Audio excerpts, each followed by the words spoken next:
If I'm right that nature and the Bible agree, nature is going to take them. Nature is going to lead them right up to the front door of heaven and say, look, peek in the window. There's a God in there. Nature's going to take them there. And the longer they study, the deeper they go, the further out they go, the closer to that window they're going to get. And it's called intelligent design at this phase. And they're going to have to embrace the fact there has to be some kind of underlying intelligence. And they're going to have to answer that question. They're going to have to now scientifically explain where we came from, because the idea that we just came out of mud was disproved in the 1800s when they proved that flies don't come out of meat. There has to be a process that started. A fly had to lay an egg in the meat for the maggot to emerge to turn into a fly. They discovered that in the 1800s. Now that's been pushed all the way back to the beginning of time. Where did the universe come from? So they've got some answers. Here's what the fools are saying. Number 1, 2, 3, and 4. And then we're going to be done with this. I'm going to show you some slides. These are 4 options. These are their best options. There are many worlds and infinite universes. The odds are good that one would eventually produce life. We're the lucky universe. So in other words, what they're saying is, if you roll the dice often enough, you're going to win. And so what this person's scientific idea or theory is we've got to prove that there's billions and millions of uncountable universes. And it doesn't matter if they're all dead. We're just the lucky ones. If you make a million, trillion, gazillion universes, it's not that big a deal one turns up with life. Any other questions for me? Oh, and you got to go to university. That's a 4-year university degree to come up with that. In fact, some of these guys are Nobel Peace Prize winners or whatever. Okay, that's kind of dumb. Here's a good one, though. Oh, here's a word. I didn't use this one. The zillions of universes. I said gazillions or something. The zillions of universes are like bubbles in foam. You can already feel this is going nowhere. Each one contains more and more little bubbles. So first of all, just to make your mind spin in a circle, we're not talking about millions or billions or gazillions. We're talking about zillions of little bubbles. Universes. Okay, here's one of them. Zillions of them. Now you can't even imagine that. Right, so now I'm going to stretch your mind, because in that little bubble are a zillion more little bubbles. So now you've got a zillion.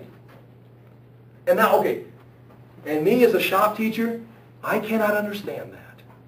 I do not have the mathematical mind to understand zillions and zillions of universes with the zillions and zillions of universes inside of them.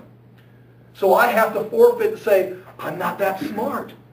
You must be right, because I can't imagine zillions and zillions of tiny little bubbles. And one of them has life on it. Number 3. And I wrote there, to believe this takes more blind faith than any religious explanation. Is that like the Lawrence Welk theory? That would be good. Yeah, exactly. And see, watch. And we would be criticized for mocking this. Because you believe this?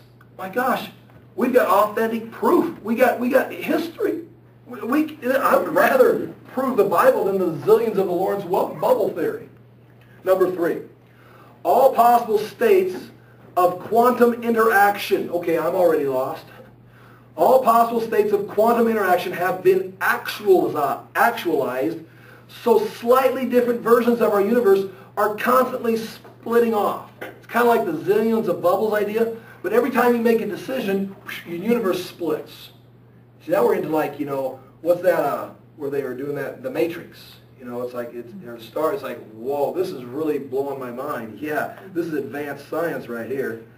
So slightly different versions of our universe are constantly splitting off, creating near infinite. If zillions of zillions didn't get you, now we're into infinite. It's uncountable. It's unending. The various universes that are being created every moment. Holy smokes. Now I'm spinning like a top. I don't understand this. Yep.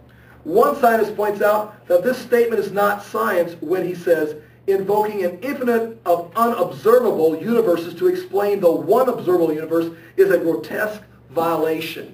In other words, one scientist sitting at the convention raised an angle, we're trying to explain this observable universe. that we can measure and study. And you're trying to explain my observable universe through the lens of the zillions of infinite, ununderstandable, unmeasurable, unseeable, unobservable universes to explain this one. I'm going home. Meaning, you no longer have any answers. If you've got to explain reality with fiction, now these are science. I did not make these up.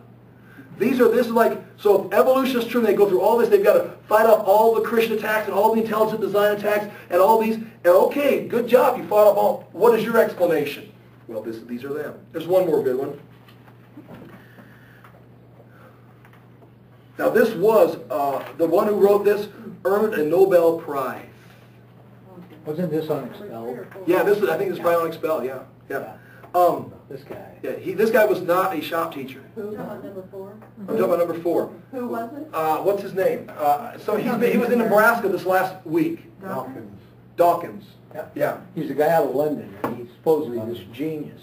This is his explanation on Expelled. Yep. This is, he watched the whole movie. movie. Laughable. Is it the crystal guy? How does anybody believe this? Crystal's on the back of a cell or something. He's like right at the end of the documentary. Yeah, he ends, and when it gets all done, it's kind of like you're shaking. It's like, oh, I'm so glad all I got to do is prove that there's a God and not trying to prove this. Well, here it is. This is the Nobel Prize winner. He is the champion of the atheists right now, or the evolutionists who are coming against Christianity. Life must have been sent here in a spaceship from a dying civilization, and perhaps just the astronauts' bacteria survived the journey. You understand? They can know, he's no longer saying it just evolved out of mud. He knows that's not going to work. You understand? So when you say, I don't believe they just evolved out of nothing, they don't either. That's why they've got alien spaceships sending life. Or just bacteria, because he died on the way. 2 physicists concluded that just the genetic material was sent here in the first place. So a dying civilization, maybe Star Trek or Star Wars or something, they blast off before their planet blew up, kind of like a Superman comic book, sent off this bacteria. It lands and crashes in our slime pond, and that's where life began. Because they're going to believe evolution, but they've got to get that God element. They've got to get the life here, and they can't without this. And I write this right here. With this kind of science, we are clearly headed back into the dark ages, so bring your flashlights. And didn't one of the last questions, I think, he says, well, maybe you're right, but who created that spaceman? Right. All this does is push it back to another universe somewhere. Yeah. We evolved from a spaceship. Well, that solves my problem. There's no God. Wait, where'd the aliens come from? So, and my friends, I am not trying to make fun of atheists. I am not trying to make fun of the brilliant scientists. What I'm trying to show you is that to be a Christian is logical. It is easier to prove the Bible is true than to end up here. If they had some brilliant idea. Now the thing what's going to happen is for most of us, in their process of the dialogue of getting to the spaceships, I'm going to just shake my head and go, I don't understand that quantum physics. You've lost me. I guess I'll have to agree with you. But if someone can push them and keep up with them intelligently and keep asking them questions and blocking their road, they end up here. Now understand, they are intelligent. They're thinking to be wise, and they are. They get a university degree. I mean, they are brilliant people. But they've suppressed the truth, became fools, and thinking to be wise, this is their conclusion. So if you just wait long enough until you get to the end of the movie, this is what you're dealing with. So, be of good cheer. We are in a good position.